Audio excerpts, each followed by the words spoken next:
Today I wanted to talk about, it's June 27th, 2026. The church leader's leverage. And why most things probably work out for the church leader.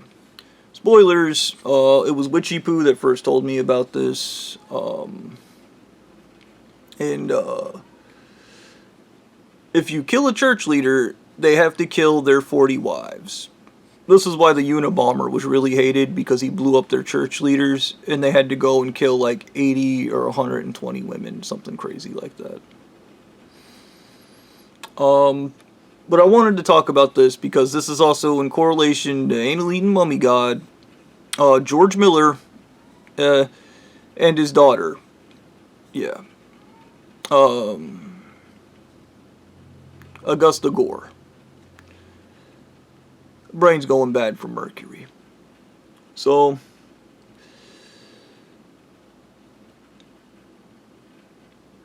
the first thing you need to know about this, the 40 wives, and some of these people have more than 40 wives. They don't just have a sex harem all bunched together in one area. There are a bunch of women that are under contract and watched by the church members. The church members keep them human trafficked and enslaved. They are forced into these relationships. And if you flirt with them, the church members try to kill you. Or they kill you. Or if you ask them out, they kill you. This is what happens. This happened to AJ at the Trickham store, Wendy's. AJ was a guy. He asked out this girl, Carmen. I call her Carmen Miranda. And Officer Fred shot him in the parking lot while he was in his car, screaming and begging for his life. Because this is how much the puss matters to the insecure church leader. Now, in regards to this means murdering the church leader and trying to help these women. Murder becomes not the solution because you have to help these women. Because you want to help these women. If you kill the church leader, they kill the wives. Now, they can give the wives away, and they can let the wives out of the contracts. I've seen church leaders do this when I was president, and I saw a dude do it in Ackworth. I don't know which church the guy was a part of, but he gave one of his wives away. They can do that. They just choose not to because they need them for leverage. If you kill me, they have to kill 40 innocent people. Kind of, not really. The wives go crazy. They do. They turn vindictive and spiteful because they're enslaved. And they sometimes get pissed at guys or even jealous. They might want a guy and try to ask him out and go out with him just to have them killed because they don't want that guy going anywhere else. And they're not allowed to have it, so nobody's allowed to have it. This kind of amygdala response, lizard brain response is common, and also you need to remember they are poisoned with heavy metals. These guys do not love. Love is not a thing to the malignant narcissist. It is not real. Sympathy and empathy is not a part of their made-up language. Neither is love. They do not love. Love is a tool. This is why they love bomb to get their wives. George Miller talked about when Anal Eating Mummy God took his daughter, that it was an act of spite. Straight up said that he wanted Augusta Gore and he thought it was an act of spite. But George Miller, he didn't say it straight because they don't say anything straight about the church leaders, because if you speak bad about the church leaders, they kill you. You guessed it. You're not allowed to say anything bad, they kill you. You can't say the church leader messed up, they kill you. They kill you. They kill you. Okay. Yeah. I just remembered Anal Eating Mummy God at one point tried to write a DA story and then actually sent it to me on DA, and I didn't read it because it looked like a lot. And then he got really mad at me, and then he deleted his DA page. Whatever. Anyways. So, when I spoke to Anal Eating Mummy God at Wendy's, I wasn't speaking about Augusta Gore, but I often find myself in position to being the voice for people's voices unheard. And I was like, and we started talking about the distinction in how far apart ages are in relationships. Yeah. So, when I was talking about that with Anal Eating Mummy God,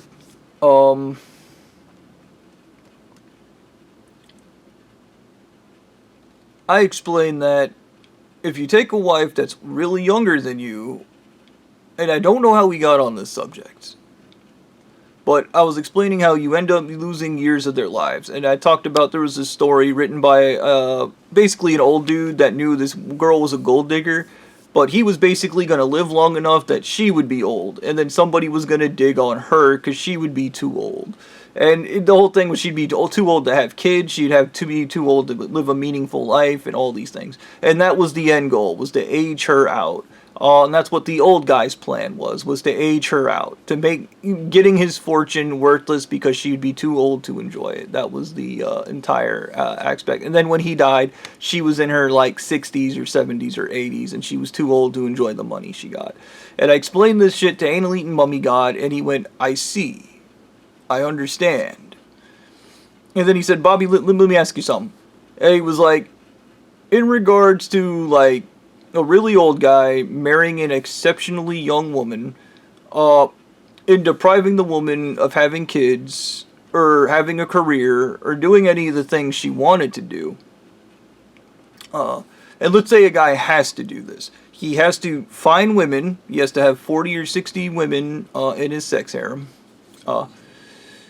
And he has to deprive them of like careers, opportunities, and all these things. And he's like, I myself, he basically said like he himself didn't believe that women needed careers. And I told him, you don't live in the modern world or the modern economy. That's what I told him. And he said, basically like, how do you know? How do you know? And I was like, dude, I haven't met a girl who doesn't want to have a kid, start a family, and have a career, and be successful, and live that life. And then he got sad. And you could hear, honestly, Anal Eating Mummy God kind of sounded like a black person. Just sounds racist, he did. I can't explain that. But, yeah. And he said, what if, this person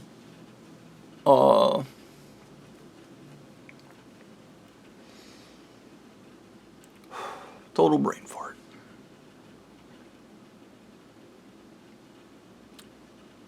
Basically said, what if this person took this girl away from those things, deprived her of those dreams? Would that make him a bad person? And I said, yeah, kind of. Straight up. And I think it's around then Anal Eating Mummy God started regretting taking Augusta gore from George Miller. Yeah.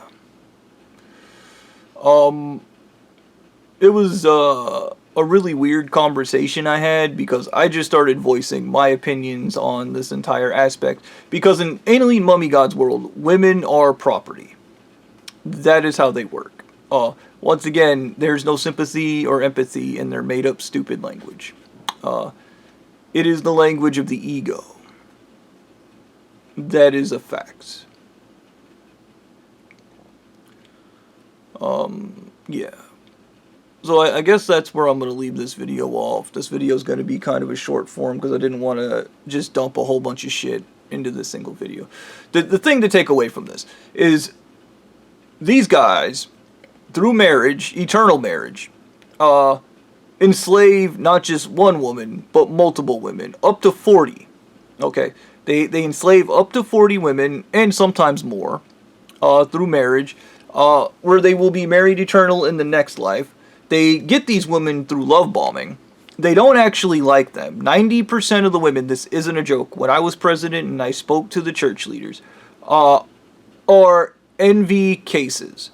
They are envy cases. They spoke to somebody that said, I really like this woman, she's really special, and the church leader heard, that woman's really special, and now he needs it. It's an entitlement. The second thing is all the women in the world belong to the leader of the church. Yeah. So, Anal Eating Mummy God, if you're a female, you're his property. That is what that means. So, yeah. And, basically, yeah, he explained that to me. Over the phone.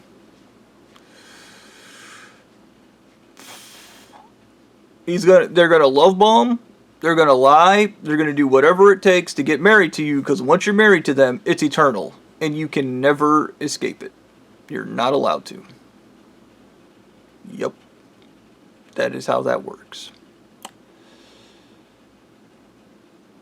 Isn't religion amazing?